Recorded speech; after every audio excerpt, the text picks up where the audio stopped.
देख के कहता हूँ अल्लाह तुम्हें बकरा ईद की खुशियां नसीब फरमाए और तुम्हारे घर में कुर्बानी हो। तो भले अमीर के दरवाजे पे बोटी जाए ना जाए, उन गरीबों का ख्याल रख लेना जिनके बेटे ईद के दिन अमीरों के दरवाजों की तरफ देखते हैं और कहते अम्मी के आज गोश्त आएगा कि नहीं, आज कोई भेजेगा कि नहीं। और माए अपने बेटों को अगर ये कह के तसल्ली देने लग जाए बेटे दुनिया में बदले का बदला होता है, हम किसी को नहीं देते हैं इसलिए हमें कोई नहीं देता है, तो फिर पूछने की जरूरत नहीं है कयामत कब आएगी। समझ ले कयामत दरवाजे पे आके खड़ी हो गई है और सोच बड़ा आसान रास्ता के जन्नत जाने का।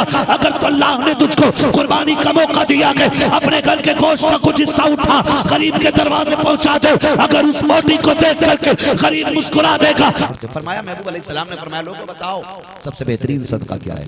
किसी ने कहा भूखे को खिलाना, किसी ने कहा नंगे को कपड़ा पहनाना, किसी ने कहा जरूरतमंद की जरूरत पूरी करना।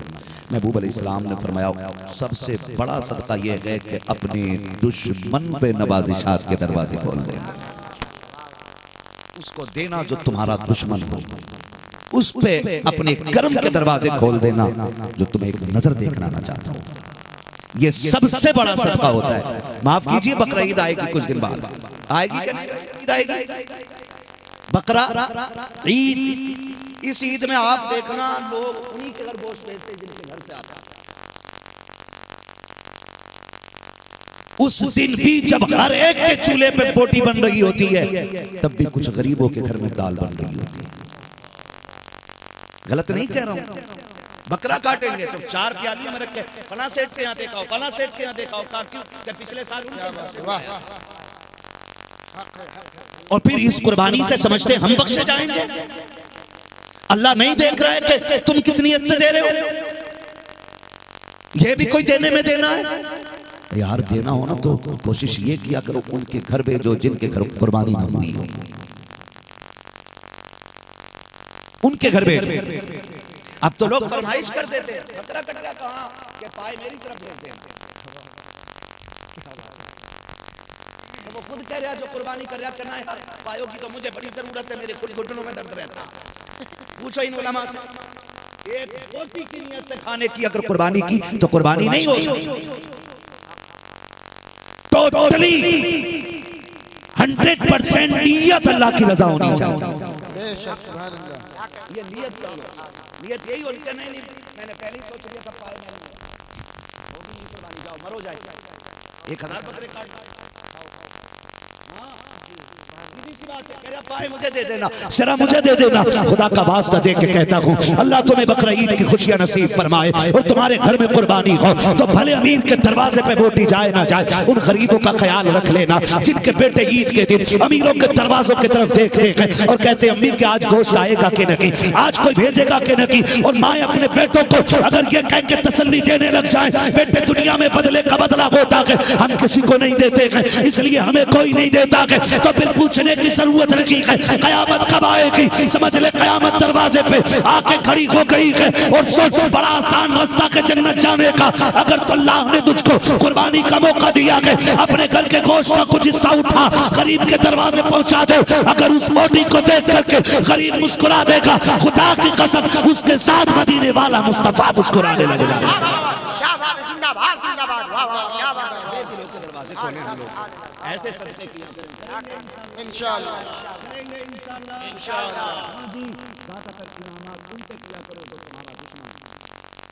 क्योंकि उसमें बिल्कुल भी नफ्स शामिल हो ही नहीं सकता है। कह रहा खाला गरीब तो है लेकिन है बहुत खराब, बोली नहीं 3 साल से मुझसे, फूफी है लेकिन बनती नहीं, बड़ी गरीब है, मैं उनके दरवाजे जाता ही नहीं। मैं कहता हूँ महबूब अलैहिस्सलाम ने फरमाया उन्हीं रिश्तेदारों को ज्यादा दिया करो जो तुम्हें एक नजर देखना ना चाहते हो, क्योंकि उसमें सिर्फ आपकी अल्लाह की रजा शामिल होगी, आपकी नीयत और आपकी अपनी जात शामिल नहीं हो सकती है। करेंगे इंशाअल्लाह। और याद रखो ये जहन से बात निकाल दो, ये बुजुर्गों की महफिल है, इनके कदमों में बैठ के कह रहा हूँ कि दुश्मन का जवाब गाली नहीं होती है, दुश्मन का जवाब काम होता है। क्या होता है? काम होता है। आपका कोई मुखालिफ है ना तो उसे गाली ना दें, उस पर इनाम के इतने दरवाजे खोल दो कि वो आपसे मोहब्बत करने लग जाए। आपने ख्वाजा हसन बसरी रहमतुल्लाह अलैह आपसे किसी ने कहा हुजूर फलां शख्स आपकी बड़ी बड़ी गीबत कर रहा है, बड़ी गीबत कर रहा है। आपने मालूम है ना सोने के सिक्के बांधे गठरी में भेज दिए और कहा जाओ ये उसको दे दो। उसने कहा ये किस चीज़ के पैसे भेजे? तो आपने फरमाया सुनो, तुम मेरी बुराई करते हो ना, तो मैंने तुम्हारी मजदूरी दी है। कहा बुराई की मजदूरी?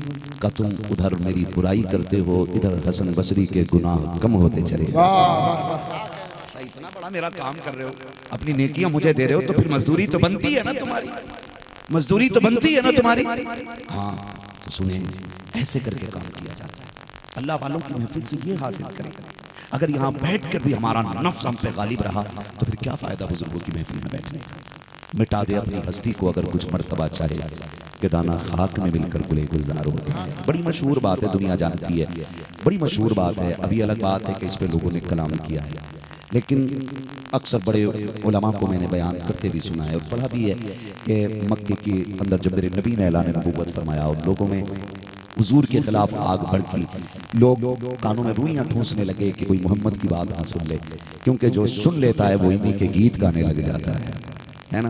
ये बात बड़ी तेजी से मशहूर हो गई और लोग हुजूर के डर से मक्का छोड़ने लग गए, नजर ना पड़ जाए, हम अपना दीन ना छोड़ बैठे। एक दिन हुजूर गुजर के जा रहे हैं, एक बुढ़िया बैठी है, कहा बेटे जरा इधर आ। कहा क्या बात है अम्मा? कहा ये मेरी गठरी उठवा दे। हुजूर उठवाने लगे, वजनी थी। आप कहने लगे अम्मा कहाँ जाना? कि फना जगह। कहा अगर तू कहे तो तेरी गठरी वहां तक ना पहुंचा दूं, तेरी गठरी वहां तक ना पहुंचा दूं। हुजूर ने फरमाया, जब इतना कहा तो अम्मा कहने लगी बेटे तेरा बड़ा एहसान, मैं तो बूढ़ी हूँ, पहुंचा दे गठरी। अब जब हुजूर उस बूढ़ी की गठरी लेके जा रहे हैं तो उसने दुआएं नहीं दी थी। वो पता क्या कह रही बेटे मैं तो मक्का छोड़ रही हूँ। आपने कहा अम्मा क्यों छोड़ रही हो? कहा सुन, तू भी सुन, तेरे भी काम आएगी बात का। सुनाए कोई मोहम्मद है और ऐसा जादू करे माज़अल्लाह, जो उसको देखता है उसी का हो जाता है। मैं तुझसे कहती हूँ बेटे तू भी मक्का छोड़ दे, और हो सके ना कभी उसके सामने ना पढ़ना, उससे बात ना करना, कहीं तू भी मजहब ना छोड़ दे अपने बाप दादा का। बेटे बाप दादा का दीन ना छोड़ देना। कहा उसी के डर से जा रही हूँ। पूरी सफर बुराई करती रही, पूरा रास्ता बुराई की। अम्मा गठरी किधर? का बेटे इधर रख दे। हुजूर ने गठरी रखी। उसने कहा ओ मेहरबान एक बार नाम तो बता दे, ताकि अगर कभी आना हो तो फिर तुझसे मिल लिया करूंगी। मेरे नबी ने इतना सुना, मुस्कुरा के कहने लगे अम्मा तू जिस मोहम्मद की बुराई करती आ रही है मैं कोई और नहीं, नहीं हूँ। का इतने बड़े अखलाक का मालिक, पूरे सफर मैंने तेरी बुराई की है, पूरे सफर मैंने तेरे ऐब बयान किए अपनी तरफ से, जो लोग कहते मैंने तुझे जादूगर कहा और तू फिर भी गठरी लेके चलता रहा। उसने कहा देर न कर, अगर तुझे लोग बुरा कहते हैं तो वो बुरे हैं, तू बड़ा अच्छा है। हाँ तो जब ये अखलाक बंदे के अंदर आएंगे ना तो खुदा की कसम फिर कांटे भी फूल बनना शुरू हो जाएंगे। ये हमारे बुजुर्गों की महफिल से हमें आदाब सीखने चाहिए, हमें अपनों से सीखने चाहिए। कोशिश कीजिएगा कि किसी के काम आ जाए। आएंगे इंशाल्लाह, वादा करते हैं इंशाल्लाह एक दूसरे के काम आएंगे। नफरतों से बच जाइएगा, प्यार बांटिएगा, मोहब्बत बांटिएगा। आपको कोई गाली भी देना मुस्कुरा के निकल जाया करो। आप जानते हो कौन है? मैं देखो हमारे कितने सोशल मीडिया पे लोग कोई कुछ कहता कोई कुछ कहता, लेकिन मैं जिस बुजुर्ग के कदमों में बैठता हूँ, जिसका पता मुझे मेरे मुर्शिद ताजुश शरिया ने बताया है, सरकार रईस उल-अत्किया उवैस मुस्तफ़ा वासली दामद अली अक्सर कहते हैं बेटे अपना काम तुम करते रहो और खुदा अपना काम करेगा। है जी, हम अपने काम में लगे रहते हैं और अल्लाह सारी मंजिलें आसान करता चला जाता। क्या भी करता है, कोई गाली देने बैठ जाए, कोई बुराई करने बैठ जाए तो बदले में गाली, बोलो गाली नहीं देनी है, बदले में गाली नहीं देनी है। प्यार बांटना, मोहब्बतें बांटनी है। मेरी बहनें बैठी हैं, मेरी माएँ बैठी हैं, बेटियां बैठी हैं, इनसे भी गुजारिश है शोहर थक के शाम को आया करे ना तो सास की बुराई लेकर ना बैठा करो, ससुर की बुराई लेकर शोहर के दस्तरखान पे साथ ना बैठा करो। इनको मजबूर ना करो कि ये अपने माँ बाप के खिलाफ खड़े हो जाए। याद रखना अगर इसकी जन्नत जाएगी तो बचेगी तेरी जन्नत भी नहीं।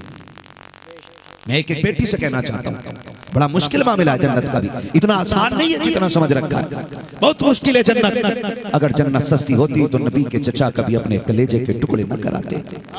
जन्नत सस्ती होती हुसैन छैमा के असगर के तीर न लगवाता। जन्नत सस्ती होती अकबर के सीने के पर्ची पार न होती। जन्नत सस्ती होती कासिम के टुकड़े न होते। अगर जन्नत सस्ती होती हजरत ज़ैनब ने शहजादे न लुटाए होते। जन्नत सस्ती होती अली असगर अकबर कासिम अब्बास के पासू न कटते, नबी का घराना न लुटता। ये लुटना बताता है जन्नत तब मिलती है जब बंदा खुदा के लिए कायनात लुटाता। नारे तकबीर, नारे रिसालत, मसलक के आला हज़रत फैज़ाने हुजूर फैज़ुल आरिफ़ीन हुजूर साहिब सज्जादा हुजूर मुफ्ती साहब क़िबला। तवज्जो है सारे लोगों को, नाराज तो नहीं हो रहे। मैं बेटियों से कहना चाहता हूं, शाम को शोहर थक के आता है, वो तेरी जन्नत है, वही तेरी रहमत है, वही तेरी बरकत है। अगर शाम को शोहर थक के आए ना तो चेहरा बिगाड़ के ना दिखा, बिगाड़ के ना दिखा। अगर तुम शोहर के हुकूक की पामाली करोगी तो फिर किसी पीर का तावीज तुम्हारे जोड़े में खुशियां पैदा नहीं कर सकता। एक तावीज क्या पूरा पीर लटका लेना गले में, कुछ नहीं हो सकता है। जोड़ों में घरों में बरकतें तभी होती हैं जब मुस्तफ़ा का तरीका अपनाया जाता है। तरीका आज मैं बहनों से कहना चाहूंगा, अल्लाह करे ये बातें जहन में उतर जाए और जाके आप ना बेटियों को ये बातें बताना, बेटियों को बताना कि दीन क्या है हमारा। हम ना हर कोई चाहता ऐसी तकरीर करियो जो हमारी बहू सीधी हो जाए, हमारी बीवी सही हो जाए।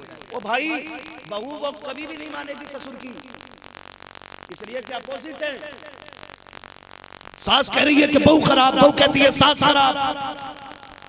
ससुर कह रहा है कि ये मुझे अब्बा नहीं कह रही, और बहू कह रही है कि मुझे बेटी नहीं कह रहा है। नहीं बनने वाली।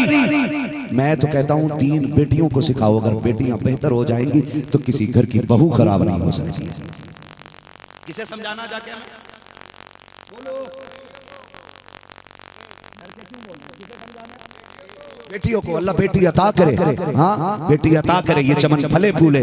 खुदा की कसम, जिस घर में पहली बेटी आती है उस घर में खुदा की रहमतें आ जाया करती हैं। हालांकि बेटी जब भी आती है रहमत बन के आती है, पहले आई या बाद में बेटी रहमत होती है। बेटी जोर से, बेटी रहमत होती है। मैं बेटियों से कहना चाहता हूँ, कभी शोहर के खिलाफ ना जाना, कभी शोहर के खिलाफ ना जाना, कभी उसके दस्तरखान पर बैठ के घर वालों की बुराइयां ना करना, वरना तेरे जिंदगी की खुशियां रूठ जाएंगी और कोई तावीज नहीं बचा पाएगा। मर जाओगी अड़ियां रगड़ करके, शोहर से मोहब्बत नहीं पा सकती हो।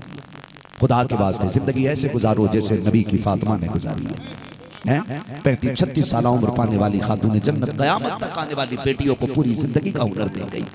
आज 60 साल उम्र अम्मा की हो गई है, एक बेटे की जिंदगी नहीं संवार पाते। लोग बात करते हुसैन ने नेज़े पे कुरान पढ़ा, हुसैन ने नेज़े पे कुरान पढ़ा। मैंने कहा उन्हें पढ़ना था, इसलिए कि माँ फातिमा थी। माँ फातिमा हो तो बेटों को नेज़े पे कुरान पढ़ना पड़ता है ताकि दुनिया जान जाए। अगर दूध माए कुरान पढ़ के सुनाती है, पिलाती है, तो फिर बेटे शहीद होने के बाद भी नेज़े पे कुरान सुनाया।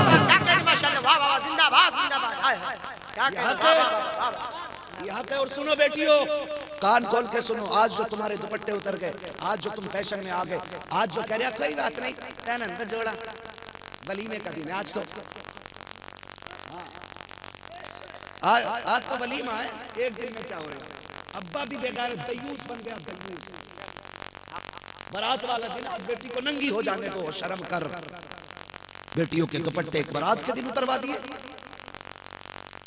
हाँ, महबूब अलैहिस्सलाम ने नहीं फरमाया, आका करीम फरमाती कि जब मैं मेराज में गया, जहन्नम के पास से मेरा गुजर हुआ, मैंने जहन्नम में कुआं देखा और उस कुएं के अंदर से औरतों की चीख की आवाज आई।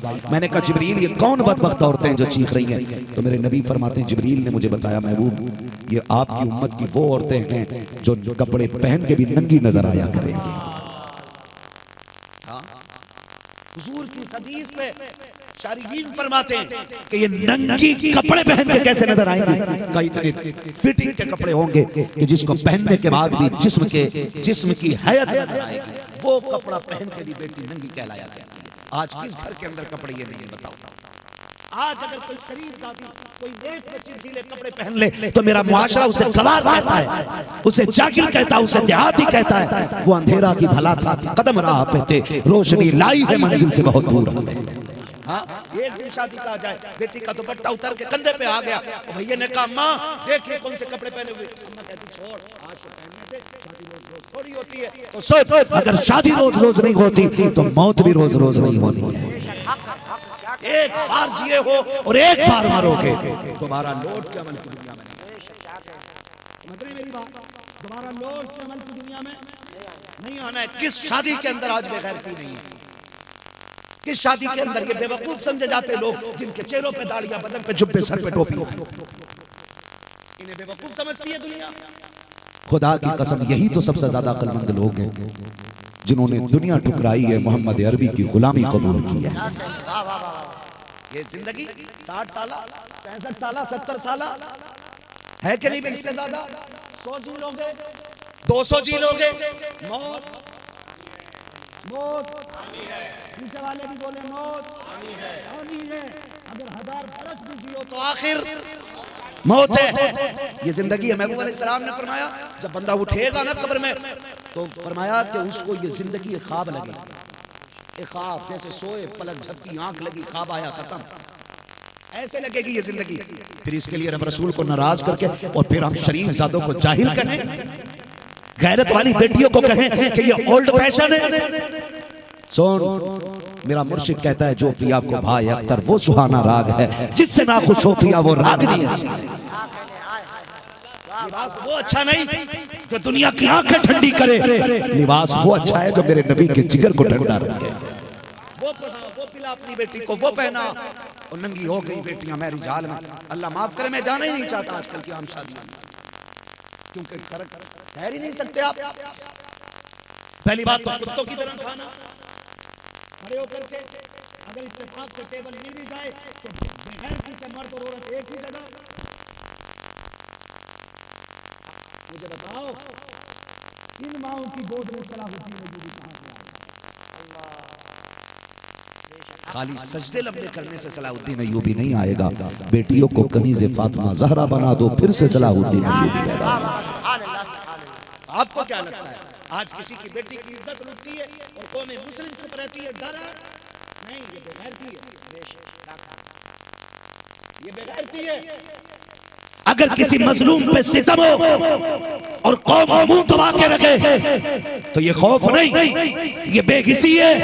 आज मेरा नंबर है, कल आपका नंबर। हाँ, वरना अगर माए गैरत वाली होती तो बेटे मोहम्मद बिन कासिम पैदा होते। गलत नहीं कह रहा हूँ, बेटे मोहम्मद बिन कासिम पैदा होते। आज माफ कीजिएगा, आज हालात क्या है। वो कुछ दिन पहले की बात है, हिंदुस्तान के पश्चिमी इलाके में एक गैर मुस्लिम लड़की ने मंच से खड़े होकर कहा था, खिताब करते हुए, बड़ी लिखी थी, लेक्चरार थी। उसने कहा था, नौजवानों मुसलमानों में तुमसे पूछती हूँ, तुम्हारी कौम में सिर्फ एक ही हुसैन आया है, 1450 साल बीत गए, आज तक दूसरा हुसैन क्यों नहीं आया? गैर मुस्लिम बच्ची ने कहा था ये लेक्चर में, मुझे बताओ तुम्हारे ही अंदर हुसैन आया है और वो भी एक आया है, और 1450 साल हो गए, अभी दूसरा हुसैन क्यों नहीं आया? 3 बार ये सवाल किया, सबकी गर्दनें झुकी थी। एक कोने से मुस्तफ़ा की दर का गुलाम उठा, बालों में सफेदी थी, चेहरे में मुस्तफ़ा के रिश्तों का, मोहब्बतों का नूर चमक रहा था, नजरों में गैरत के पर्दे थे। उसने लहजे में कहा था, सुन खातून, अगर मजबूरी ना होती तो मेरा मजहब गैर महरम से बात करने की इजाजत नहीं देता है। मैं तुझसे बात ना करता, मजबूरी है, बच्चे जवाब नहीं दे पाए, तू पूछना चाहती है आज तक कोई दूसरा हुसैन क्यों नहीं आया? कहता उस बूढ़े ने कहा, सुन, आज तक 1450 साल बीत गए, कोई फातिमा भी नहीं आई है। उसने कहा था, अल्लाह की कसम खा के कहता हूँ, तुम मुझे फातिमा दे दो, मैं तुम्हें हुसैन ला के दे दूं। तुम मुझे अली दे दो, मैं दूसरा तुमको हसन ला के दे दूं। में माँ बाप का किरदार है। आज बाप पूरी जिंदगी रिश्वत का पैसा लाता है, सूद का पैसा लाता, फिर कहता है बेटी राबिया बसरिया बन जाए, बेटा हसन बसरी बन जाए। नहीं भाई, अपने बच्चों को हलाल के लुक़मे खिलाना, भले चटनी से खिलाना, लेकिन किसी का अपमान इसलिए कि हलाल की चटनी जो तुम्हें इज्जतें दे सकती है, वो हराम के मुर्गे तुम्हें सुकून नहीं दे सकते। समझ रहे नौजवानों इस बात को? और अमीरी गरीबी क्या है? ये दौलत ना कल किसी की थी, ना आज किसी की है, और ना कल किसी की रहेगी। ये आनी जानी है। पढ़ लो जाकर के, मकान अपने देखना, खुद खड़े होकर अपने मकान से पूछना तू किसका है। वो अब कहेगा कि अभी मुझ में तू रहता है, कि मुझसे पहले कौन? मकान बताएगा तेरा बाप, उनसे पहले कौन? उनका बाप, उससे पहले कौन? के उनका बाप, मेरे बाद कौन? तेरी औलाद, उसके बाद कौन? उसकी औलाद, फिर तू है किसका? वो कहता मैं किसी का नहीं हूं, मैं किसी का नहीं हूं। तुम अपने आप को क्या समझते हो? तुम अपने आप को क्या समझते हो? मालिक हो? मकान कहता मुसाफिर हो। हजरत जुनैद बगदादी बैठे हुए, रास्ते में किसी ने आके कहा, जुनैद बगदादी को देख के कहा, फकीर ये बता बस्ती किधर है? जुनैद बगदादी मुस्कुराए, फरमाने लगे, थोड़ा और आगे चला जा, बस्ती मिल जाएगी। आबादी किधर है? आबादी किधर है? उसने कहा आबादी किधर है? कहा कि थोड़ा आगे जा, तुझे आबादी मिल जाएगी। जब आगे गया ना तो कब्रिस्तान आ गया। उसने देखा कब्र ही कब्रें, उससे में दौड़ के आया, क्या कहने लगा, दिमाग तो नहीं चल गया बुजुर्ग तुम्हारा? कहा क्योंकि मैंने आबादी पहुंची, तुमने कब्रिस्तान भेज दिया। तो जुनैद बगदादी ने कहा, पागल, असल आबादी तो यही है। असल आबादी कहते किसे? कहा आप बताएं। फरमाया जिसे छोड़ के कोई कहीं ना जाए वो आबादी होती है।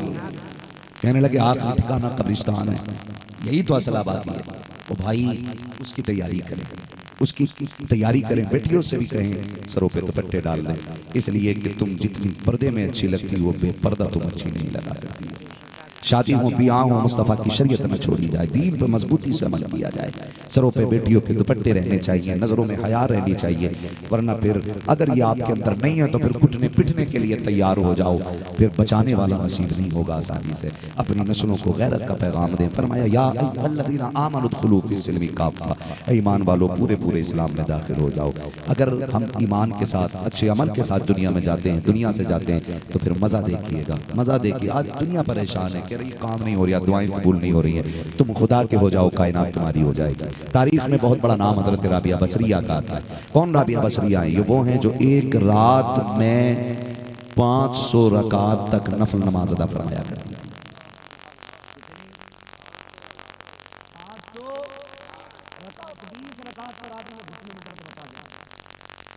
राबिया बसरिया 500 रकात अदा फरमाती थी। कितनी? जल्दी बोलो कितनी? 500 रकात। फिर भी रात बच जाती तो घूम बैठ जाती। कोई कहता था 500 रकात अदा की और फिर रो रही हो। इतनी बड़ी इबादत करके कहती मैंने रकात तो 500 अदा की है, लेकिन जिसके लिए पढ़ी है ना वो मेरा रब बड़ा बेनियाज है। 500 रकात पढ़ के उसके बाद उनकी बख्शिश की फिक्र में रोती रहती है, उनकी मकबूलियत के लिए रोती रहती हूँ। ये राबिया बसरिया है, ये रब के लिए करती है। फिर जानते हो रब ने कितना कर्म किया है। आप सोइए, रात में चोर आ गया, चोर आया तो घुस गया राबिया बसरिया के घर में। अचानक आपको नींद आ गई, लेटी थी, तवज्जो कीजिएगा, लेटी थी, नींद आ गई। इसने घर में चारों तरफ निगाह डाली, कुछ नजर ही नहीं आया। चंद कपड़े, वुजू का बर्तन, कुछ चीजें दिखी। इसने सोचा खाली लौट जाने से अच्छा है कि ये सारी बात जैसे उठाने की कोशिश की, अंधा हो गया। फिर आगे बढ़ा, हट गया पीछे, आंखें लौट आई, फिर कहा उठाऊं, फिर अंधा। 3 मरतबा ये कोशिश की। जब जाने लगा दरवाजे पे पहुंचा तो राबिया बसरिया ने आवाज दी, बेटे ठहर जा। राबिया के दरवाजे पे आया तो खाली क्यों जा रहा है? ये अल्लाह वालों के तरीके होते हैं। राबिया के दरवाजे पे आया, खाली क्यों जा रहा है? कहने लगा चोरी करने आया था, तेरे घर में क्या मिला? कहा आ मैं तुझे दौलत दे दूं। वो कहता मैंने ये सोचा कि कोई ढकी छुपी चीज होगी जो राबिया बसरिया निकाल के देंगी, बच्चों के गुजारे हो जाएंगे। आप फरमाती हैं क्या लेने आया था? का दौलत लेने आया था। का फिर? का कुछ नहीं मिला तो खाली जा रहा था। फरमाने लगी ठहर, खाली ना जा, मैं तुझे वो दर न बता दूं जहां उठ के रात में चोरी की जाए तो कभी खाली दामन बंदा लौटा नहीं करता है। उसने सोचा तो अमीर का घर बताएंगे। ठहर गया, कहता मैं सोचने लगा क्या करूं। राबिया कहती है वो करेगा जो मैं कहूं, फिर तेरे घर में कभी फाके नहीं होंगे, गारंटी मैं देती हूं। उसने कहा चलो ठीक है जी बताओ करना क्या है।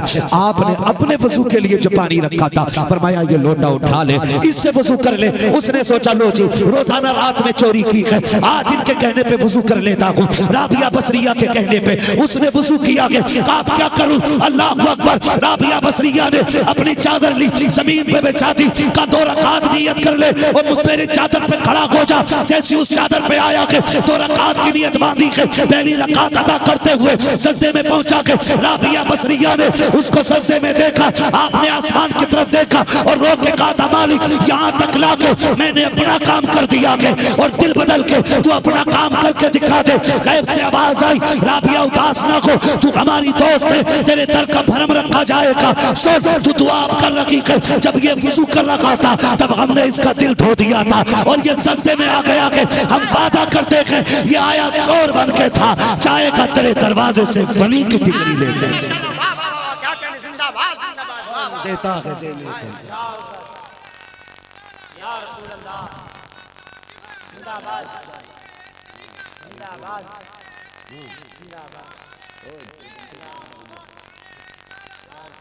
खैरियत है सारे लोग, हम अल्लाह के हो जाएंगे, अल्लाह हमारा हो जाएगा। और जब रब हमारा हो जाएगा तो फिर हमें कायनात में किसी का मोहताज नहीं बनना पड़ेगा। हमारे लिए तो बड़ा आसान है, मेरे इमाम ने सिखा दिया वही रब है जिसने तुझको हमतन कर्म बनाया, हमें भीख मांगने को तेरा आसना बताया, जिसकी कहीं न सुनी जाती हो हुजूर का वसीला देख के रब की बारगाह में दुआ करे कभी टाली नहीं जाती है। है ना, अपने अपनों के नखरे होते हैं, अपने अपनों के नाज होते हैं। मेरा इमाम कहता है तेरी सरकार में लाता है रजा उसको शफी जो मेरा गौस है और लाडला बेटा तेरा है जी। हम निस्बत वाले लोग हैं, मोहब्बत वाले लोग हैं। अल्लाह हम सबको अपने बुजुर्गों के बताए हुए तरीके पे अमल की तौफीक अता फरमाए और हुजूर के अता करदा दीन को मजबूती से अल्लाह पकड़ने की तौफीक अता फरमाए। बच्चों हुए अगलात उनको माफ़ फरमाए रब कायनात। ज़िंदगी ने दिया साथ फिर होगी मुलाकात, चमन रहा फूल खिलेंगे, ज़िंदगी रही फिर मिलेंगे। मुसाफिर अमदी मुसाफिर हो तुम भी, किसी मोड़ पर फिर मुलाकात होगी। फ़कीरान आए सदा कर चले, सदा खुश रहो ये दुआ कर चले। सारे लोग कलमा शरीफ पढ़ लीजिए, ला इलाहा इल्लल्लाह मुहम्मद रसूलुल्लाह। कौन वली है, कौन नहीं वली है, किसमें कितनी करामत है? किसे करामत कहते हो? जो सर पे, जो हथेली पे सरसों जमा दे वो वली है? बोलो। जो हवाओं में उड़ने लग जाए वो वली है। अगर हवा में उड़ने वाला वली होता तो हवाई जहाज सबसे बड़ा वली होता। क्या कहना? सीधी सी बात। आपको जी नहीं वो तो लोग हैं। मैंने कहा फिर अगर उड़ने वाला वली होता तो जोगी जयपाल भी तो उड़ा था। क्या कहना? लेकिन जो जादू से उड़ते हैं ना उनको नीचे उतारना गरीब नवाज की जूतियां अच्छे से। जिंदाबाद जिंदाबाद, बेशक हक है। हवाओं में उड़ना कमाल नहीं, हवाओं में उड़ना कमाल नहीं, हथेली पे सरसों जमाना कमाल नहीं। सबसे बड़ा कमाल है मुस्तफा की शरीयत पे पहरे थे, हुजूर के दीन का वारिस हो जाना, ये सबसे बड़ी करामत हुआ करती है। पहले उसमें अपने आप को खपाना पड़ता है, उसमें अपने आप को, वो कहा था ना, मिटा दे अपनी हस्ती को अगर कुछ मर्तबा चाहे, कि दाना खाक में मिलकर गुले गुलजार होता है। आज तो हम ये सोचते हैं एक रात ऐसी आए जिसमें सोएं और सुबह को वली बनकर उठ जाए। नहीं नहीं, मुद्दतें लग जाती हैं, जिंदगियां खत्म हो जाती हैं, तब जाके कहीं खुदा का कुर्ब हासिल होता है। खुदा का कुर्ब वो याद रखें, अमीरों के लिए बहुत आसान है खुदा का दोस्त हो जाना। अमीरों के लिए बहुत आसान है। आप कहेंगे कैसे? फरमाया गया जो सखी होता है वो अल्लाह का दोस्त होता है। अपनी कमाई में दूसरों का हिस्सा रखा करो, खास करके गरीबों का हिस्सा रखा करो। अपने बुजुर्गों को पढ़ो, अपने बड़ों को देखो। हाँ, अपने बड़ों को देखो। सरकार आला हज़रत उस बाप के बेटे हैं, ऐसा नहीं कि अगरबत्ती से या चादर से अमीर हो गए हो। उस बाप के बेटे हैं आला हज़रत के जिनका बदायूं से लेकर के रामपुर तक जमींदाराना था। इतनी जमीन सरकार आला हज़रत की थी, लेकिन पूछें उलमा इकराम से, पूरी जिंदगी आला हज़रत पे कभी ज़कात फर्ज नहीं हुई, क्योंकि इतना रखते ही नहीं। ये अल्लाह वालों की जिंदगी। हुजूर फैजुल आरिफीन पे भी फरमा रहे हैं सैयद साहब क़िबला के कभी ज़कात फर्ज नहीं हुई। क्या कमी थी इनके लिए खजानों की? अरे ये एक बार कह देते लोग कलेजे निकाल के दे देते। क्या ऐसा हो नहीं? आज उनका नबी आ जाए लोग कदमों में पड़े रहते हैं, अली का शहजादा आ जाए लोग पल के बिछा देते हैं। फिर बता तो सकी उनकी जिंदगियां कैसी रखी होंगी, उन पे ज़कात फर्ज नहीं होती थी। क्यों? क्योंकि जो आता था सुबह को वो शाम तक रब के नाम पे खर्च कर दिया जाता था, जो आता था लुटा दिया जाता था। अमीरों के लिए आसान होता है कि वो रब से दोस्ती कर ले। दोस्ती के लिए जरूरी नहीं है कि सिर्फ सस्ते लंबे किए जाए। खुदा की कसम अल्लाह ने दौलत दी है, दरवाजे खोल दो, गरीबों को खिलाना शुरू कर दो। खुदा की कसम खा के कहता हूँ, इधर लुक़मे हलक के नीचे जाएंगे, उधर दुआएं जाकर के अल्लाह के अर्श से टकरानी शुरू। नारे तकबीर, नारे रिसालत, उलमाए अहले सुन्नत, मसलके आला हजरत, जिंदाबाद जिंदाबाद। दिल बड़े करने दिल। आज बुजुर्गों की बारगाह में बैठा हूँ तो यही बातें दिल में आ रही है कि ये बातें कर जाऊं। दिल बड़े कर लो। दिल जिसका दिल बड़ा नहीं होता वो बंदा कभी बड़ा नहीं होता है, बेशक कभी बड़ा नहीं होता है। ये दिल बड़े करो, माफ कीजिएगा, बंदा उसे देता जिसने इसे दिया होता। आज आज आज हम उस जगह पे आके खड़े हो गए कि कर्ज भी आदमी देता है तो अमीर को देता है, गरीब को तो ये सोच के कर्ज ही कोई नहीं देता कि अगर इसको दे दिया तो ये वापस किधर से करेगा। आज एक गरीब बेटी की शादी करता है, लिफाफे सबसे छोटे होते हैं उसके, शादी गरीब करता है तो उसके यहाँ खाने वाले खाना 100 रुपए 50 रुपए लिखा के आते हैं। अमीर बेटी की शादी करता है तो 50,000 लिखा के आते हैं। क्यों? क्योंकि इससे मिल सकता है और गरीब से मिल नहीं सकता। और कम से कम बेगैरत अगर दे ही रहा तो इतना दे के आजा जितने का खा के आया। गरीब के खानों में ऐब निकालने वाले 50 रुपए के लिफाफे लिखवाते हैं और फिर आके एहसान जताया करते हैं। देखो मैंने हाथ जोड़े तुम्हारे आगे, तुम्हें खुदा का वास्ता दे के कहता हूँ, अमीर को लिफाफा दो या मत दो, पैसे वालों को पैसे दो या मत दो, अगर तुम्हें पता चल जाए कोई गरीब बेटी को रुखसत कर रहा है तो मध्य अमीर की 4 शादियों में इकट्ठा करके ले जा करके गरीब की झोली में डाल दे। खुदा की कसम, अगर तेरे इस पैसे से गरीब की बेटी की इज्जत बच गई तो बेफिक्री से मर जाना। तू कब्र में जा, खुदा की कसम तेरा कफन बाद में खुलेगा। अल्लाह तेरे गुनाहों पे पर्दे पहले डाल के दिखा। नारे तकबीर, अल्लाह अकबर, नारे रिसालत, या रसूल, जश्न ईद मिलादुन नबी, जिंदाबाद, हुजूर साहिब सज्जादा, जिंदाबाद, हजरत अल्लामा मुफ्ती हम्माद साहब क़िबला, जिंदाबाद। खुदा सलामत रखे, रवैये बदलो, प्यार बांटो आपस में। मैं सलाम करता हूँ इन सैयदों को जिन्होंने तफरीक नहीं की कौम के अंदर। क्या बात है। जिन्हें खानकाहों की गद्दी मिल गई और जब देखा कि कौम मुट्ठी में आ गई तो दीवारें खड़ी कर दी नफरतों की। हम नफरत वाले लोग नहीं, हम तो प्यार करने वाले लोग, जिंदाबाद, प्यार करने वाले लोग हैं, मोहब्बतें बांटने वाले लोग हैं। आज तक बताओ किसी एक को गरीब नवाज ने ये कह के धक्का दिया हो, चल भाई तू मेरे सिलसिले का नहीं है, भीख तुझे नहीं मिलनी है। सिलसिला छोड़ो, गरीब नवाज की तो वो चौखट है, वहां अपने तो अपने पराए भी जाते हैं तो खाली हाथ नहीं आया करते हैं। बेशक कितने गैर मुस्लिमों को दिखाऊंगा जो ये कहते मुझे अजमेर वाले ने बेटा दिया है, कितने गैर मुस्लिम दिखाऊं जिन्होंने ये कहा इनकी चौखट से बेटी मिल गई है, ऐसे दिखाऊं जिन्होंने ये कहा कि अजमेर वाले की चौखट से कोई खाली नहीं गया है। खुदा की कसम हम जानते हैं जो अली के सच्चे बेटे होते हैं वो इस हक के हकदार होते हैं और उस घराने के सच्चे नाइब होते हैं जिस घराने की सखावत को देखकर मेरे इमाम ने कहा था कौन देता है देने को, मुंह चाहिए देने वाला के सच्चा हमारा। सुभान अल्लाह, सुभान अल्लाह, अल्लाह अकबर। नारे रिसालत, या रसूल, नारे रिसालत, या रसूल, मसलके आला हजरा, जिंदाबाद, मसलके आला हजरा, जिंदाबाद, यादे हुजूर फैजुल आरफी, जिंदाबाद, फैजाने हुजूर फैजुल आरफी, जिंदाबाद, नारे रिसालत। या रसूल। ये महफिल सूफिया की है, आज माफ कीजिएगा। शायर ने पढ़ा मुझे देखकर जहन्नम को भी आ गया पसीना, तो जो चरसिया है ना वो भी पैसे लुटा रहा है। मैं ही हूँ जिसे देख के जहन्नम को पसीना आएगा। आज ये हमारी हकीकत है। हाँ, मैं आज हम लोगों की, मैं जुब्बा खुब्बा पहन के सोच के बैठा हूँ जी मैं सबको बख्शवाने के लिए बैठा हूँ। माफ कीजिएगा, मेरा इमाम इतना बड़ा इमाम कि जिसने हजारों से ज्यादा किताबें लिखी, जिसके इश्क का आलम यह है कि मदीने जाता है तो मुस्तफ़ा की जियारत करके वापस आता है। क्या कहना, बेशक। जिसके अदब का आलम यह है कि जिसकी पालकी को लेकर के लोग जा रहे हों तो वो खुशबू से बता देता है कि इसमें कोई सैयदजादा जा रहा है, बेशक, सुभान अल्लाह, है ना। और आज ना लोग शजरों की छानबीन में बड़े लगे रहते हैं, बड़े लगे रहते हैं और सुनो बड़े लगे रहते हैं, बात करते नहीं शजरा दिखाओ तो सैयद मानेंगे। मैं कहता हूँ बात जब अली के बेटों की आया करे ना तो फिर शजरे ना मांगा करो, शजरे ना मांगा करो। कहीं ऐसा ना हो कि क़यामत में हुजूर ने अगर गुलामी का तुमसे सर्टिफिकेट मांग लिया तो कोई बचाने वाला नसीब नहीं हो। बेशक, ये याद रखिएगा, हाँ ये याद रखिएगा। हम कहाँ खड़े, हम आला हज़रत को मानने वाले लोग, हम आला हज़रत को मानने वाले। पालकी चल रही है, सरकारी आला हज़रत बैठे हुए जाने का, रखो तो जरा नीचे नीचे रखिए। और निकल के कहने लगे बताओ तुम्हें सैयदजादा कौन है, कौन है सैयदजादा? तो कोई ना बोला। आपने फरमाया उसको उसके नाना का वास्ता है, खुद बता दे कि सैयदजादा कौन है। जो एक पालकी उठा के चल रहा था वो आगे बढ़ा, उसने कहा हुजूर मजदूर से जात नहीं पूछी जाती, काम लिया जाता है। मेरे इमाम ने कहा कि सैयदजादे को, शहजादे को क्या जरूरत पेश आ गई कि मेरी पालकी को कंधा देना पड़ गया।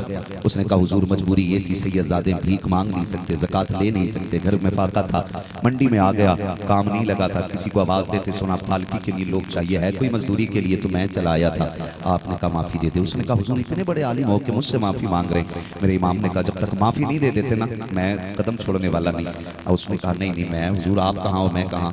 तो आला हज़रत सरकार ने जब जिद की तो सैयदजादे ने माफ़ी दी थी। मेरे इमाम ने कहा अभी बात पूरी नहीं हुई, काम करो, जिस पालकी में मुझे बैठा के लाए हो उसमें तुम बैठो। उसने कहा हुजूर मेरी अमामा उतारा और सैयदजादे के कदमों पे रख दिया और कहा था मुझे डर है क़यामत में अगर हुजूर ने पूछ लिया अहमद रजा तेरी सवारी के लिए मेरे शहजादे के कंधे बने थे तो अहमद रजा क्या जवाब मुस्तफ़ा को देगा।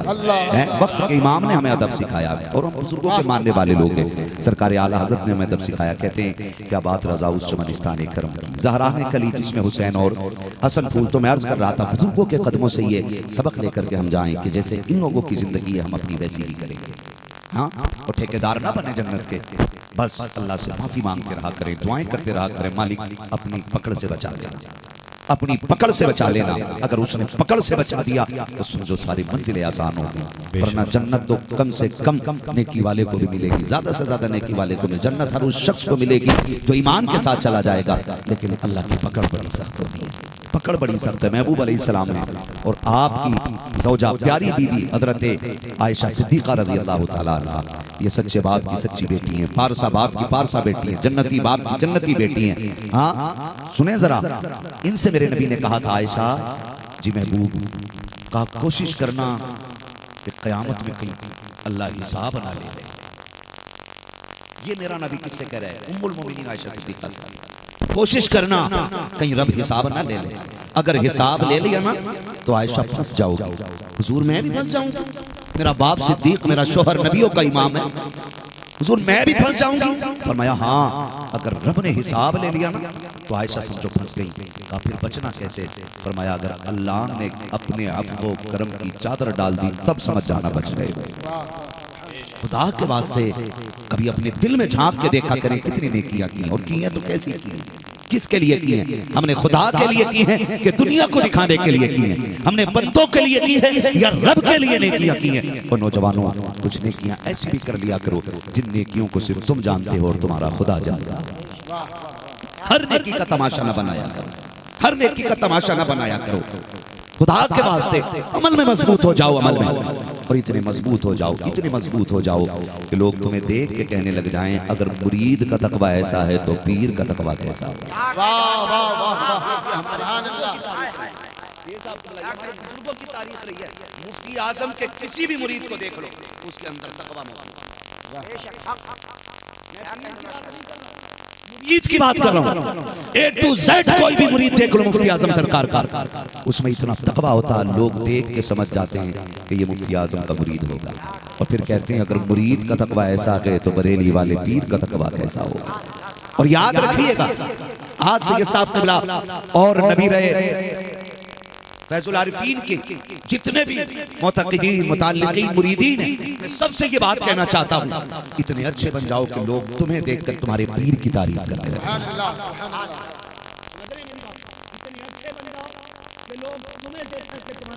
तारीफ करने लगे और ये फैसला करने लगे अगर मुरीद में इतनी शरीयत की पाबंदी है तो फिर पीर में कितनी शरीयत की पाबंदी है।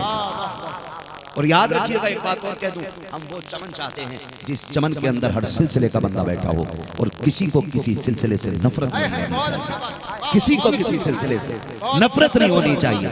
आपको लगता है कि दिल है जिसे चाहो दे दो, और एक ही है, एक ही बार बार नहीं दे सकते हो। अगर आपका दिल बार बार किसी पे जा रहा है ना तो फिर इश्क में सच्चे नहीं हो, फिर आप हार जाइए।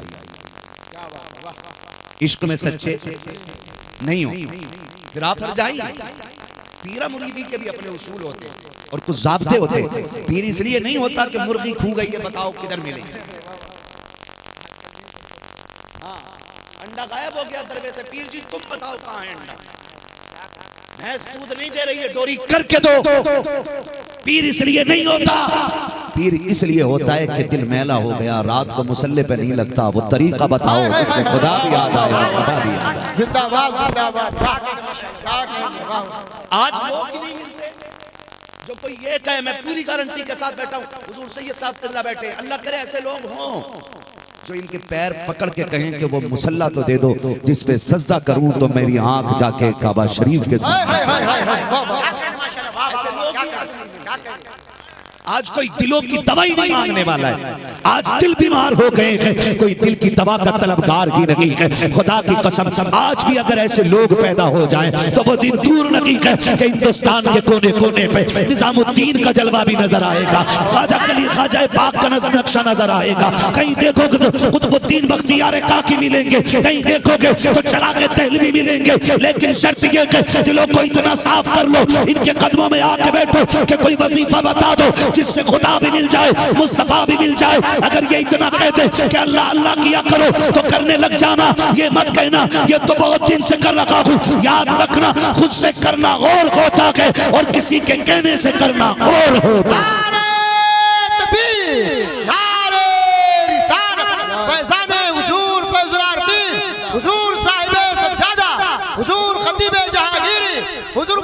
हम्माद साहब किबला, नारे तकबीर, नारे रिसालत। नाराज तो नहीं हो रहे, जिंदाबाद जिंदाबाद। नाराज तो नहीं हो रहे है ना। जितने लोग नाराज हैं वो कहते हैं सुभान अल्लाह। कोई बात नहीं, हम इश्क के बंदे हैं, क्यों बात बढ़ाई है। हम हुजूर की महफिल में बैठे कहेंगे अच्छी बात इंशाअल्लाह।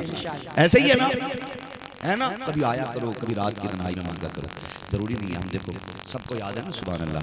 अल्हम्दुलिल्लाह सारे लोग सूरह फातिहा अक्सर याद करके बैठे होंगे, क्योंकि नमाज का बड़ा अहम हिस्सा है सूरह फातिहा, तो लगभग सभी को याद होगी। जानते हो जब सरकार गरीब नवाज अपने पीर ख्वाजा उस्मान हारूनी कह दो या हरवनी कह दो, ठीक है ना, उनकी बारगाह में पहुंचे तो आपने कहा था कि क्यों आए हो। का हुजूर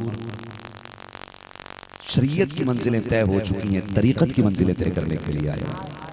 हाँ जी, तरीक़त की मंजिलें तय करने के लिए आए हूँ। ख्वाजा उस्मान हारूनी ने क्या कहा था, बैठ जाए, चिल्ला करो। हुजूर क्या पढ़ना है, कहा कि सूरह फातिहा की तिलावत करते रहो। क्या उन्हें याद नहीं थी सरकार गरीब नवाज इतने शानदार कारी कुरान थे कि जब आप तिलावत करते थे तो जिन्नात आपकी तिलावत को ठहर ठहर के सुना करते थे। वाह वाह वाह, जिंदाबाद। कितने जिन्नात तो आपकी तिलावत सुन के कुरान को तजवीद की रोशनी में पढ़ने लग गए थे। जिन्नात की बात कर रहा हूँ, इतने उम्दा कारी थे सरकार गरीब नवाज, इतने उम्दा कारी। और क्यों नहीं होते, उनके घर में तो कुरान उतरा है। जिनके घर में कुरान उतरा हुआ, अगर उन्हें कुरान नहीं आता तो फिर क्या आता है। तो सरकार गरीब नवाज से जब वो सूरह फातिहा का जो विर्द था मुकम्मल हो चुका, फरमाने लगे अब जरा मेरी 2 उंगलियों में देखो। तो कहा हुजूर अभी तो कुछ नजर नहीं आ रहा। कहा फिर और पढ़ो और पढ़ो और पढ़ो। जब हद हो गई तो फिर आपने कहा अब जरा ऊपर देखो। जब आपकी 2 उंगलियों के बीच में गरीब नवाज ने ऊपर देखा तो कहने लगे हुजूर मुझे अर्शे मुअल्ला नजर आ रहा है। अपना पढ़ना और होता है, किसी का पढ़ाना और होता है। कहा अब नीचे देखो। कहा हुजूर तो सरा नजर आ रहा है। अपना पढ़ना और होता है, किसी का पढ़ाना और होता है। ख्वाजा निजामुद्दीन औलिया अपने मुर्शिद की बारगाह में गए, मुर्शिद ने मुसल्ला दिया, कहा लो इस पे इबादत करना। तो मुर्शिद के मुसल्ले पे 2 रकात पढ़ी, पूरी रात मुसल्ले का तवाफ करते हुए गुजर गई। 2 रकात नमाज पढ़ी और पूरी रात मुसल्ले का चक्कर लगाते रहे। सुबह के वक्त में मुर्शिद आए, देखें मेरा मुरीद सोया है कि नहीं सोया है। जैसी मुर्शिद आए कहने लगे निजामुद्दीन। का जी सरकार, का सोए नहीं। का हुजूर 2 रकात आपके मुसल्ले पे पड़ी है, मैं सोच रहा हूँ कि जो 2 रकात में मजा आया है वो पूरी जिंदगी की इबादत में मजा नहीं आया।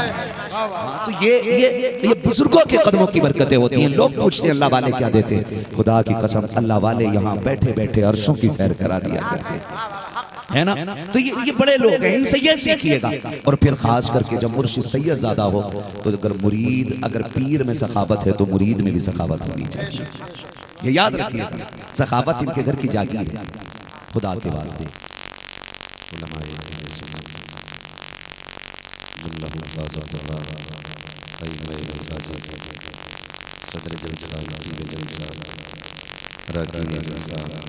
खुसूसियत के साथ पीरे तरीक़त रहबरे राह शरीयत आले नबी औलादे अली हुजूर सैयद मुहिब्बुल अंसारी क़िबला दामद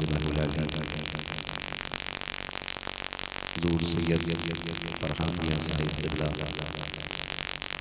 और नबीर फैज़ुल आरिफ़ीन हज़रत अल्लामा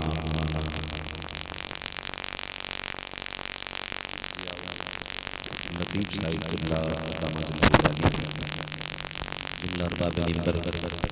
महफ़िल पाक में तशरीफ़ फरमा मोहतरम बुज़ुर्गों नौजवान साथियों अज़ीज़ बच्चों, इस्लामी रिश्ते के खत्म आप पर्दा नशीन माओ जुमला सामीईन सामिआत अस्सलामु अलैकुम व रहमतुल्लाहि व बरकातुहू। व अलैकुम अस्सलाम व रहमतुल्लाहि व बरकातुहू। अल्हम्दुलिल्लाहि रब्बिल आलमीन वल आक़िबतु लिल मुत्तक़ीन वस्सलातु वस्सलामु अला रसूलिल करीम अम्मा बअद। फ़अऊज़ु बिल्लाहि मिनश शैतानिर रजीम। बिस्मिल्लाहिर रहमानिर रहीम। या अय्युहल्लज़ीना आमनू उदख़ुलू फ़िस्सिल्मि काफ़्फ़ा। आमन्तु बिल्लाहि सदक़ल्लाहु मौलाना अज़ीम व सदक़ रसूलुहुन नबियुल उम्मियुल मुतीउल मुबीनुल मुईनुल करीम व नहनु अला ज़ालिका लमिनश शाहिदीन वश शाकिरीन वल्हम्दुलिल्लाहि रब्बिल आलमीन। या खुदा मेरे जनाब मुस्तफ़ा इमदाद या रसूल अल्लाह बहरे खुदा इमदाद या शहीद करबला या राफ़िए करबला कुल्लु ख़ाशज़ादे कुल्लु खुदा इमदाद गौसे आज़म ज़माने बेसर उसामा मददे क़िबले मददे काबे इमाम मददे वगिरदाबे बला क़ादत की मदद कुल या मुईनती चिश्ती क़ादरी नारे या गौसे आज़म ज़नम दमज़ शेख अहमद रज़ा खान कुत्ब आलमी ज़नम बलगल उला बिकमालिही कशफ़त तुजा बिजमालिही हसनत जमीउ ख़िसालिही सल्लु अलैहि व आलिही करूं तेरे नाम पे जां फिदा न बस एक जां तो जहां फिदा तो जहां से भी नहीं जी भरा करूं क्या करोड़ों जहां नहीं। जिसको अपने नबी से जितनी मोहब्बत का एहसास हो कोशिश करें सारे लोग उतनी ही आवाज़ के साथ रसूल और आले रसूल की बारगाह में दुरूद व सलाम की डालियां निछावर कर लें। पढ़ें बाबाज़े बुलंद अल्लाहुम्मा सल्ली अला सय्यिदना सफियना हबीबना व नबीना बारिक वसल्लम सलातु व सलाम अलैका या सलातु व सलाम अलैका या रसूल अल्लाह सल्लल्लाहु अलैहि वसल्लम। मैं सबसे पहले दिली मुबारकबाद पेश करता हूँ उन तमाम ही आशिक़ान मुस्तफ़ा को जिन्होंने अनथक मेहनत और कोशिशें करके इस महफिल को इस मकाम तक पहुँचाया कि हमें और आपको बैठकर अल्लाह और उसके रसूल की बातें करने का मौका मिल गया है। परवरदिगार आलम तमाम दीवानों को दोनों जहान की नेमतें बरकतें नसीब फरमाए आमीन। मिंबर रसूल पर उलमाए अहले सुन्नत का मुबारक काफिला जलवगर है। सरे फहरिस्त पीरे तरीक़त रहबर राह शरीयत खतीब जहांगीरी हुज़ूर सैयद मुहिब्बुल हक़ आसवी दामद अली और नबीर फैज़ुल आरिफ़ीन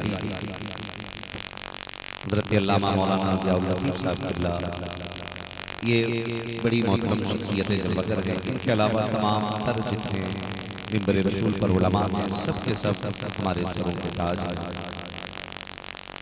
अभी आपने बड़ी खूबसूरत नातें मनक़बत के अशार और खूबसूरत गुफ्तगू से मुलाहिज़ा फरमाई। गालिबन सेकंड क्लास में आखिर में माई उन्हीं के हाथ में होना चाहिए कि जो उस घराने से ताल्लुक़ रखते हैं जिस घराने की शान ये है कि तेरे आगे यूं हैं दबे लचे तो सहा अरब के बड़े बड़े कोई यूं के मुंह में ज़बान नहीं बल्कि जिस्म में जान। जिंदाबाद जिंदाबाद। आप समझ गए होंगे मेरी मुराद क्या है और किस शख्सियत की तरफ मेरा इशारा है। बहुत ज़्यादा लंबी गुफ्तगू ना करके थोड़ी देर में अपनी मन की बात आपसे कह जाऊंगा, है ना। बस गुजारिश इतनी कि जितनी देर सुने मोहब्बत के साथ सुन ले। ऑपरेटर साहब इसका थोड़ा सा इको कम कर दें, ठीक है ना। आवाज़ बढ़ सकती बढ़ा दें लेकिन इको हल्का सा जो रिपीट ज़्यादा हो रही है तो थोड़ा कम करें ताकि बात समझ में आ जाए। खैरियत है सारे लोग, सर हिला रहे हैं आप लोग, खैरियत हैं आप लोग अल्हम्दुलिल्लाह सुभान अल्लाह। जरा डट के कहें या रसूल अल्लाह या रसूल अल्लाह। आज जितनी हुजूर के दर की खैरात खाई है बस उसका ही हक अदा कर दो, पूरी जिंदगी का नहीं मांगा। आज भर की ताकत लगाएं और बोलें जरा या रसूल अल्लाह।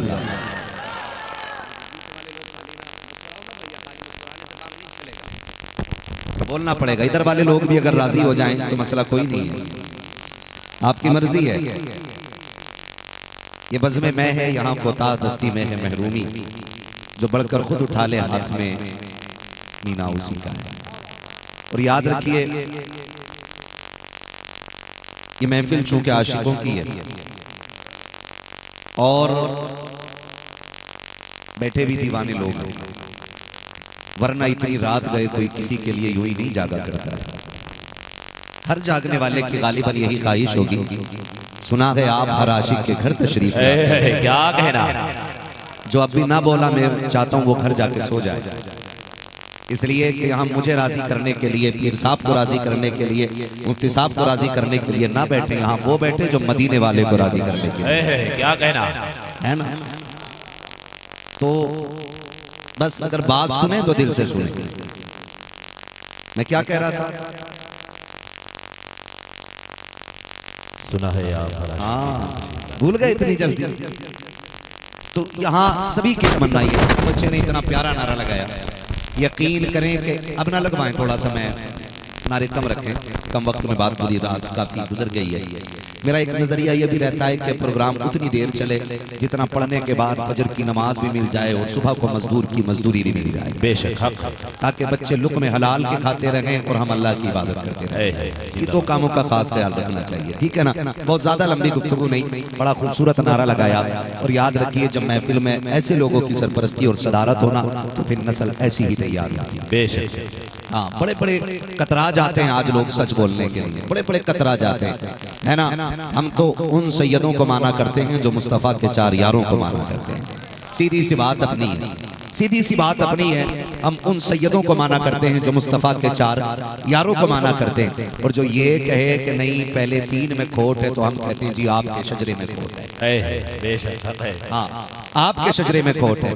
इसलिए कि हम आला हज़रत से प्यार करने वाले लोग हैं। और मेरे इमाम ने हमें सबक पढ़ाया है, अहले सुन्नत का है बेड़ा पार, असहाबे हुजूर नज्म है और नाव है इतरत रसूल। जिंदाबाद, जिंदाबाद। हुजूर के सहाबा से भी प्यार करने वाले हैं और हुजूर की आल से भी प्यार करने वाले हैं। हम उस इमाम के मानने वाले हैं जिस इमाम ने यूं इश्क का सबक पढ़ाया कि वो जो न थे तो कुछ न था। बोले वो जो न थे कुछ न था, वो जो न हो कुछ न हो। जान है वो जहान की, जान है तो जहान है, जोर से जान है तो जहान है।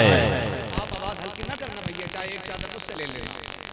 हाँ, जान है तो जहान है, जान है तो जहान है। इसको ऐसा कर लो, मैं तेज हो रहा हूँ तो ये मत आना पड़े, वरना मैं फिर बिना माइक के बोलूंगा, इतने लोग आवाज पहुंच जाएगी पीछे फिर मुझे टेंशन नहीं। आज मैं सैयदों की सदारत में बैठ के बात कर रहा हूं। मेरे इधर भी सैयद हैं और इधर भी सैयद है, तो टेंशन नहीं लेते। अहले सुन्नत का है बेड़ा पार, असहाबे हुजूर नज्म है और नाव है इतरत।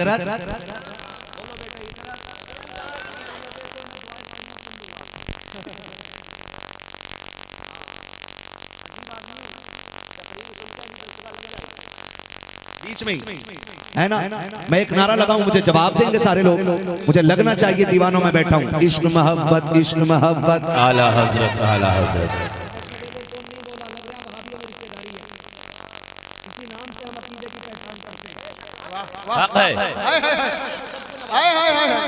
है ना, इश्क मोहब्बत, इश्क मोहब्बत।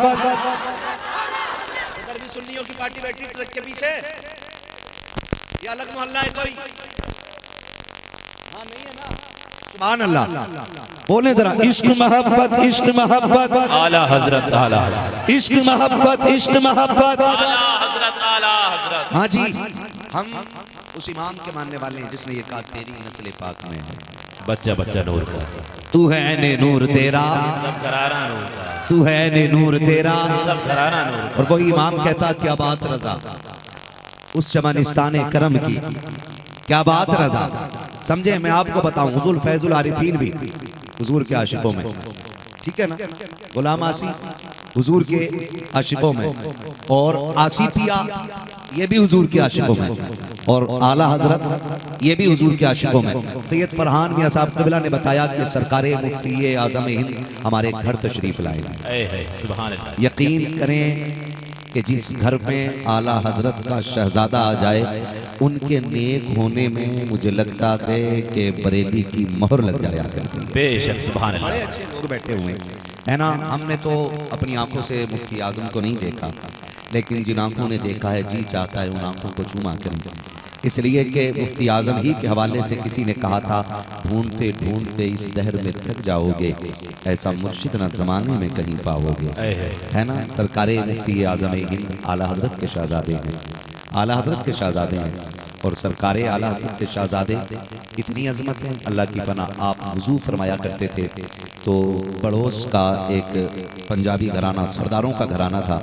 तो जो पानी आपके वजू का नाली में बहता था वो बर्तन में भर के लेके जाता था।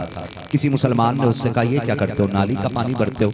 उसने कहा था, तुम इसमें नाली की गंदगी देखते हो, मैं इसमें रजा के बेटे की बरकतें देखा करता हूँ। ये वो सरदार कहता था कि मैं इस पानी को इसलिए भर के ले जाता हूँ कि मुफ्ती आजम के जिस्म से लगा हुआ पानी होता है। कहा, तुम क्या करते हो इस पानी का? उसने कहा था, आप एक बात का जवाब दो, तुम्हारे घर में लोग बीमार होते हैं? उसने कहा, हाँ होते तो हैं। कहा, तुम क्या करते हो? तो मुसलमान ने कहा, हॉस्पिटल जाते हैं, दवाई लेते हैं। कहा, मुझे पैदा करने वाले की कसम, जब से मैंने ये पानी लेना शुरू किया है आज तक मेरे घर का कोई बच्चा हॉस्पिटल नहीं गया है।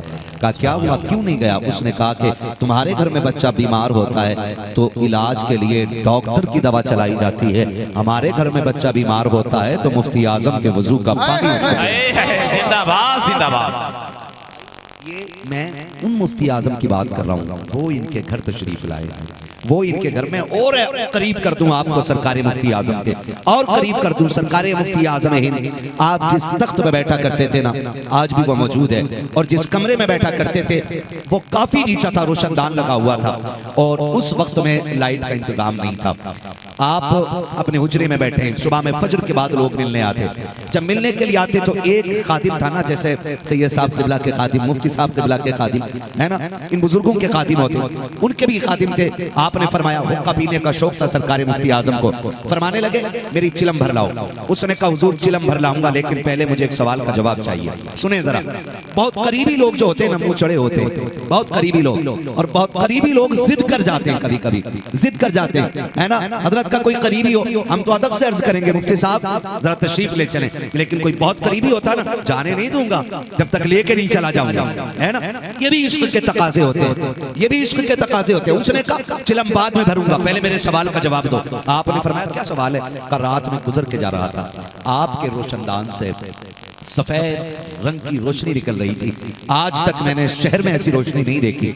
मैंने सरकार उस रोशनी को देखने के लिए जब मैंने झांक के देखा कि जिस कमरे में चिराग चलता है उस कमरे से ये सफेदी कहां से आ रही है, कहा सरकार मुझे तो हैरत हुई, मैंने देखा कि एक बुजुर्ग हैं जो तख्त पे बैठे हैं, दूसरे बुजुर्ग हैं जो जमीन पे बैठे हैं। का सरकार ये मामला क्या है? वो तख्त पे बैठने वाले कौन थे और वो जमीन पे बैठने वाले कौन थे, और ये रोशनी क्या थी? तो सरकार मुफ्ती आजम ने कहा था, चाचा अपना काम कर, चिलम भर के लेके आ। उसने कहा, जाना नहीं है जब तक बता नहीं देते। बैठ गया कदमों में, तो मुफ्ती आजम ने कहा था, जो तख्त पे बैठे थे वो गौसे आजम थे, जो जमीन पे बैठे थे वो मुफ्ती आजम। जिंदाबाद जिंदाबाद जिंदाबाद। क्या कहना, जिंदाबाद। नारे तकबीर, नारे तकबीर, नारे रिसालत, मसलके आला हजरत, मसलके आला हजरत, नारे तकबीर, नारे रिसालत। वो सरकार मुफ्ती आजम हिंद है, हाँ वो इनके घर आए, अल्लाह ने करम किया था उन पर, ये कमालात बख्शे थे। और याद रखिए, नशेड़ियों के हिस्से में करामतें नहीं आती, भांग पीने वालों के हिस्से में करामतें नहीं आती हैं। हुजूर के दीन के लिए जो उम्रें लगा देते हैं, अल्लाह उनको करामत का नूर अता फरमाए। जिंदाबाद जिंदाबाद। हुजूर के दीन के लिए ये याद रखिएगा। कलाम बहुत लोग लिखते हैं, शायरी बहुत लोगों की होती है, लेकिन जो शायरी दिल पे असर कर जाए वो शायरी आशिकों की हुआ। क्या कहना, जिंदाबाद जिंदाबाद। बेशक, सुभान अल्लाह। वो आशिकों की होती है, लोग तुकबंदी कर लेते हैं, लेकिन शायरी करना आशिकों का काम होता है। मेरे इमाम ने क्या बात कही थी, बड़ी प्यारी बात। मेरे इमाम ने कहा था, किसी ने कहा हुजूर मक्का अफजल है या मदीना, है ना, मक्का अफजल है या मदीना? हुजूर जवाब दें, फरमाने लगे, बात रहने दो, काम ही पूछना है, मक्के में खुदा का करे, मदीने में मुस्तफा का करे। तो मेरे इमाम ने बड़े प्यार से कहा था, तैबा न सही अफजल, मक्का ही बड़ा तैबा न सही अफजल, मक्का ही बड़ा जाहिर। हम इश्क के बंदे हैं, क्यों बात बढ़ाए? जिंदाबाद। हम इश्क के बंदे हैं, क्यों बात बढ़ाई है? हर एक को करामत का नूर में असर नहीं होता। अल्लाह जिनसे मोहब्बत फरमाता है उन्हें करामत का नूर अता फरमाता है। और आपको क्या लगता है, लोग ना